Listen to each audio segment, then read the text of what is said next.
Hello friends, എല്ലാവർക്കും നമസ്കാരം. നിങ്ങളേവരും കാത്തിരിക്കുന്ന രേവതിയുടെയും സച്ചിയുടെയും നാളത്തെ വിശേഷത്തിലേക്ക് എല്ലാ കൂട്ടുകാർക്കും സ്വാഗതം. എല്ലാവർക്കും നല്ലൊരു ശുഭരാത്രിയൊക്കെ നേർന്നുകൊണ്ട് നമുക്ക് നാളത്തെ സൂപ്പർ ഹിറ്റ് വിശേഷത്തിലേക്ക് കടക്കാം അല്ലേ. അങ്ങനെ നമ്മുടെ സച്ചിയുടെ എല്ലാ അടവുകളും മാറ്റി വയ്ക്കാനാണ് നമ്മുടെ മുത്തശ്ശിയുടെ തീരുമാനം. മാറ്റി വെക്കാനല്ല, മാറ്റി വെപ്പിക്കാൻ. മുത്തശ്ശീനെ നല്ലൊരു ഭർത്താവായിട്ട് എങ്ങനെ മാറ്റിയെടുക്കാമെന്നൊക്കെയാണ് നമ്മുടെ മുത്തശ്ശിയുടെ ഇനി ഓരോ ദിവസത്തെ കണ്ടുപിടുത്തങ്ങളും നമ്മുടെ സച്ചിനെ അങ്ങോട്ടേക്ക് നയിക്കുന്ന കുറച്ച് കാര്യങ്ങളൊക്കെ മുത്തശ്ശി ചെയ്യുകയാണ് കേട്ടോ. അപ്പോൾ സച്ചിയുടെ മനസ്സാകെ മൊത്തം ഒന്ന് മാറ്റിയെടുക്കണം. അപ്പോൾ നമ്മൾ ഇനി അത് തന്നെയാണ് കേട്ടോ കാണാൻ പോകുന്നത്. അപ്പോൾ ഇന്ന് കൂട്ടുകാരുമായിട്ട് കുറച്ച് കൂട്ടുകൂടാൻ നോക്കുകയും അതങ്ങ് പാളിപ്പോവുകയും ചെയ്തു. കൂട്ടുകാർ പറഞ്ഞു, എടാ നമുക്ക് പിന്നെ കാണാം, കള്ളൊക്കെ മേടിച്ചുകൊണ്ട് വരണം എന്നൊക്കെ പറഞ്ഞു. ഏതായാലും സെറ്റ് എന്നൊക്കെ പറഞ്ഞ് നമ്മുടെ സച്ചി അവരെ പറഞ്ഞയച്ചു. ഏതായാലും ചുമ്മാതെയാണ് കേട്ടോ. ഏതായാലും ഒരു സെറ്റും ഉണ്ടാകാൻ പോകുന്നില്ല. മുത്തശ്ശി പറയുന്നിടത്ത് നമ്മുടെ സച്ചി നിൽക്കും. ഇനി മുത്തശ്ശി പറയുന്നിടത്ത് തന്നെ സച്ചി നിൽക്കത്തുള്ളൂ. സച്ചിയുടെ തോന്നിവാസവും കള്ളുകൂടിയും കൂട്ടുകൂടലും ഒന്നും നടക്കാൻ പോകുന്നില്ല. അങ്ങനെ നമ്മുടെ മുത്തശ്ശി സച്ചിനെ പൊതുവെ മൊത്തത്തിലങ്ങ് മാറ്റി ഒരു പുതിയ സച്ചിയാക്കി തീർത്താണ് നേരെ രവീന്ദ്രൻ്റെ അടുത്തേക്ക് പറഞ്ഞു വിടാൻ പോകുന്നത്. അപ്പോൾ ഏതായാലും അതൊക്കെ അവിടെ നിൽക്കട്ടെ. നമ്മൾ നാളെ തുടങ്ങുമ്പോൾ തന്നെ കാണുന്നത് എന്ന് പറഞ്ഞാൽ നമ്മുടെ രേവതി അടുക്കളയിലൊക്കെ കയറുകയാണ്. അപ്പോൾ അടുക്കളയിലൊക്കെ ചെന്ന് കയറി അടുക്കളയൊക്കെ കണ്ടു. അടുക്കളയൊക്കെ കണ്ടപ്പോഴത്തേക്കും അവിടെ നമ്മുടെ പാറൂട്ടിയമ്മ ഓരോരോ കാര്യങ്ങളൊക്കെ ചെയ്തുകൊണ്ടിരിക്കുകയാണ്. അപ്പോഴേക്കും രേവതി പറഞ്ഞു, അതെ ഞാൻ അടുക്കളയിൽ ജോലി ചെയ്യട്ടെ എന്നിങ്ങനെ പാറൂട്ടിയമ്മയോട് ചോദിച്ചപ്പോഴത്തേക്കും, അയ്യോ മോള് ജോലി ചെയ്യാനോ? ഈ പുതുപ്പെണ്ണുങ്ങളെ കൊണ്ടൊന്നും ഞങ്ങൾ ജോലിയൊന്നും ചെയ്യിപ്പിക്കാറില്ലെന്ന് പറയുമ്പം, എനിക്ക് ഈ അടുപ്പിൽ തീ കത്തിക്കണം എന്നുണ്ട്. അതുമല്ല, ഞങ്ങളുടെ അവിടെ ഗ്യാസിലല്ലേ തീ കത്തിക്കുന്നത്, ഇവിടെ അടുപ്പിലല്ലേ കത്തിക്കുന്നത്. പിന്നെ ഇവിടെ അരകല്ലുണ്ടല്ലോ, അരകല്ലയിൽ അരയ്ക്കാനും അടുപ്പിൽ തീ കത്തിച്ചിട്ട് കറിയൊക്കെ ഉണ്ടാക്കുന്ന കറിക്കൊക്കെ നല്ല ടേസ്റ്റ് അല്ലേ, ഞാനൊന്ന് ഉണ്ടാക്കി നോക്കിക്കോട്ടെ എന്ന് പറഞ്ഞപ്പോഴത്തേക്കും നമ്മുടെ കലാവതി മുത്തശ്ശി വന്നിട്ട് പറഞ്ഞു, അതെ എൻ്റെ പൊന്നു പാറൂട്ടി, ദേ ഇവളുണ്ടല്ലോ നല്ല ഒന്നാം തരം സൂപ്പർ ഭക്ഷണം ഉണ്ടാക്കുന്നത്. നിന്നോട് ഞാൻ പറഞ്ഞതല്ലേ, ഒരു ഉപ്പുമാവ് ഉണ്ടാക്കിയിട്ടുണ്ടല്ലോ, എൻ്റെ പൊന്നോ സത്യം പറഞ്ഞു കഴിഞ്ഞാൽ എന്ത് ടേസ്റ്റായിരുന്നെന്ന് അറിയാമോ. സത്യത്തിൽ ദേ ഇവളൊരു ഒന്നാം തരം നല്ല പാചകക്കാരിയാന്ന് പറഞ്ഞപ്പോഴത്തേക്കും പാറൂട്ടി പറഞ്ഞു, ആ പാചകം വേണം, എങ്കിലല്ലേ ഭർത്താക്കന്മാരുടെ മനസ്സിൽ കയറി പറ്റത്തുള്ളൂ. അങ്ങനെയാണ് ഓരോ പെണ്ണുകളും ഭർത്താക്കന്മാരുടെ മനസ്സിൽ കയറി പറ്റുന്നതേ പാചകത്തിലൂടെ തന്നെയാണ്. അതുകൊണ്ട് സച്ചിയുടെ മനസ്സിലേക്കുമൊക്കെ പെട്ടെന്ന് കയറി പറ്റാൻ പറ്റും. പിന്നെ ദേ വേറൊരു കാര്യമുണ്ട്, നമ്മൾ അവരെ സ്നേഹിക്കണം, സ്നേഹിച്ച് നമ്മുടെ വരുതിയിൽ കൊണ്ടുവരണം.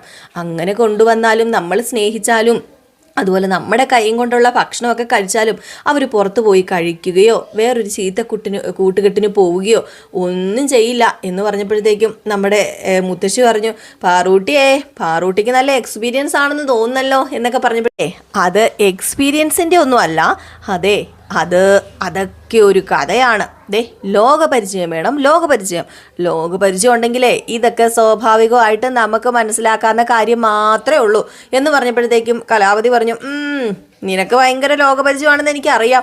അതെ നിർത്ത്, ഏതായാലും ഇനിയിപ്പം പാചകം ചെയ്ത് എല്ലാം ഒന്ന് സെറ്റപ്പാക്കി എടുക്ക്. അല്ലാതെ നീ ഇങ്ങനെ വാചകം അടിച്ചുകൊണ്ടിരിക്കാതെ എൻ്റെ പാറൂട്ടി എന്നൊക്കെ പറഞ്ഞുകൊണ്ട് പാറൂട്ടിനെ ഇങ്ങനെ ഓരോന്ന് പറയുകയാണ് കേട്ടോ പാറൂട്ടി അമ്മേനെ.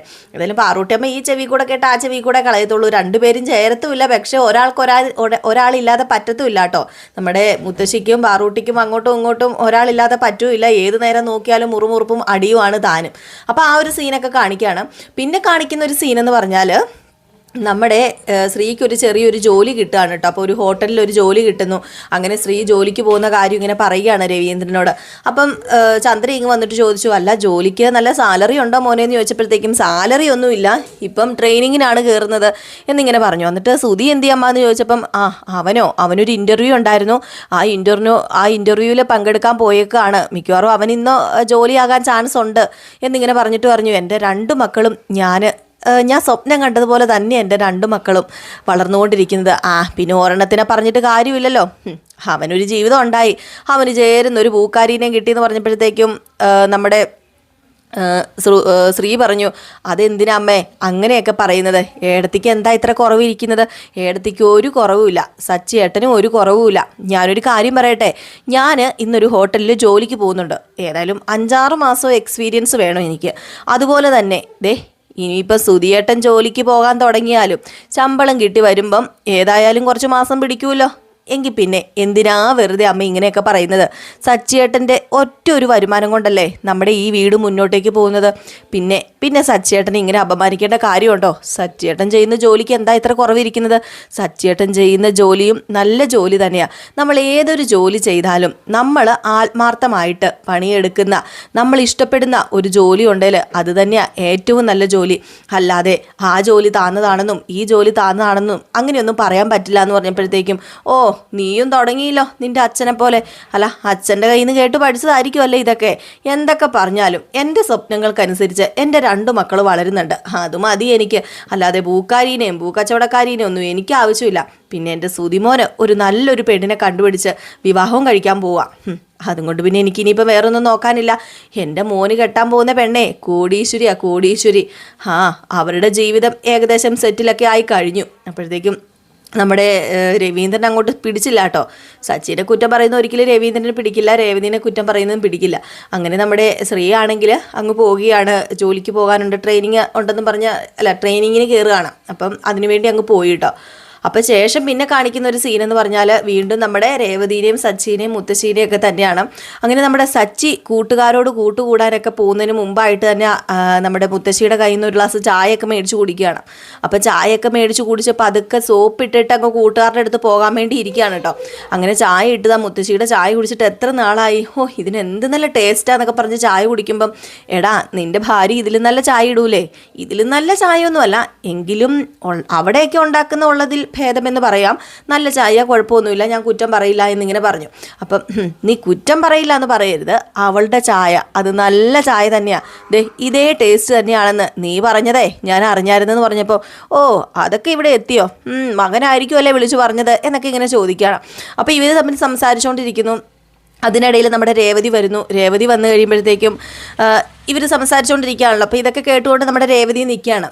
അങ്ങനെ സുധിയുടെ കാര്യം പറയുക. സുധിക്ക് ഇങ്ങനെ കല്യാണം ആലോചിച്ചെന്നൊക്കെ കേട്ടല്ലോ മോനെ, എങ്ങനെയാ കാര്യങ്ങളെന്നൊക്കെ ഇങ്ങനെ ചോദിച്ചപ്പോഴത്തേക്കും, മുത്തശ്ശി ആ കാര്യം പറയാം, മുത്തശ്ശി ഇവിടെ ഇരിക്കും. അത് കുറച്ച് വലിയ കാര്യങ്ങൾ തന്നെയാ. അവനന്ന് കല്യാണം കഴിക്കാതെ മുങ്ങിയത് എങ്ങോട്ടാണെന്ന് അറിയാമോ മുത്തശ്ശിക്ക്? അവനെ ഒരു പെണ്ണിനെയും കൊണ്ട് മുങ്ങിയതാ. ആ പെണ്ണ് നമ്മുടെ അച്ഛൻ്റെ 50 ലക്ഷം രൂപ തട്ടിയെടുത്തോണ്ട് പോയി. ഇതുവല്ലോ അറിയാമോ മുത്തശ്ശിക്ക്? അയ്യോ, ഇതൊന്നും ഞാൻ അറിഞ്ഞില്ല, ഇതെന്നോട് ആരും പറഞ്ഞില്ലല്ലോ. ഏതായാലും അവന് വിധിച്ചതേ കിട്ടൂ. മോളെ ഞാനൊരു കാര്യം പറയട്ടെ, സച്ചിനെ മോൾക്ക് വിധിച്ചതായിരുന്നു, അതുകൊണ്ടാ മൂക്ക് കിട്ടിയത്.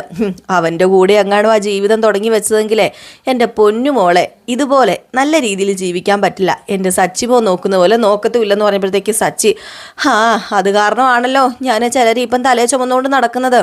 ഇത് കേട്ട ഉടനെ നമ്മുടെ രേവതി, കണ്ടോ മുത്തശ്ശി, കണ്ടോ ഇങ്ങനെയാ എന്തെങ്കിലും പറഞ്ഞ് ലാസ്റ്റ് ഇതിലാ ചെന്ന് അവസാനിക്കുന്നത്. കേട്ടോ പറയുന്നത്, ഇതാ പ്രശ്നം. എല്ലാവരുടെയും മുമ്പിൽ വെച്ച് എപ്പോഴും ഇങ്ങനെ പറയും മുത്തശ്ശി. ആണോടാ, സത്യമാണോടാ നീ പറയുന്നത്? എല്ലാവരുടെയും മുമ്പിൽ വെച്ച് നീ രേവതി മോളെ ഇങ്ങനെ പറയാറുണ്ടോ? അത് പിന്നെ ഞാൻ ഇനി മേലാ പറഞ്ഞു പോരുത് ഈ ഒരു വാക്ക്.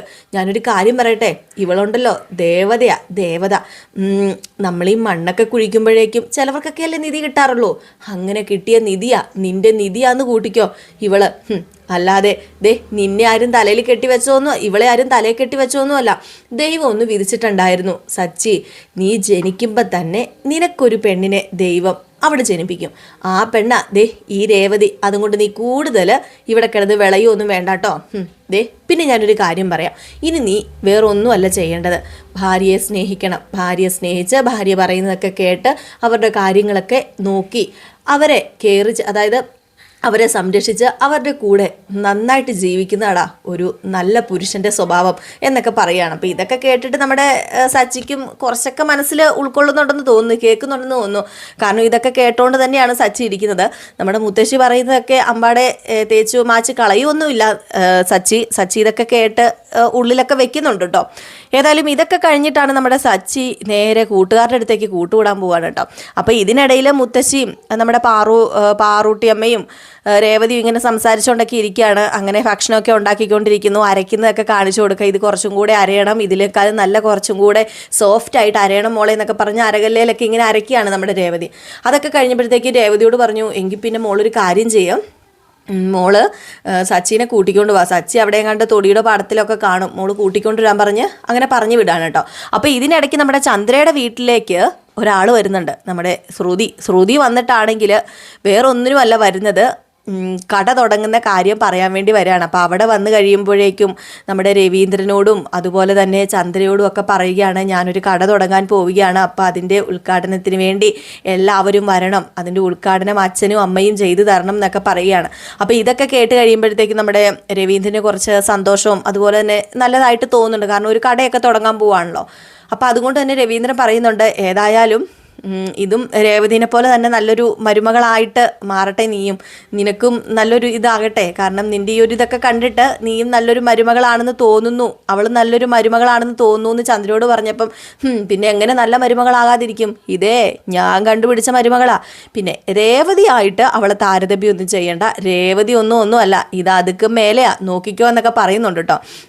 ഏതായാലും അവിടെ വന്നിട്ട് എല്ലാവരെയും ക്ഷണിക്കുകയൊക്കെ ചെയ്യുകയാണ്.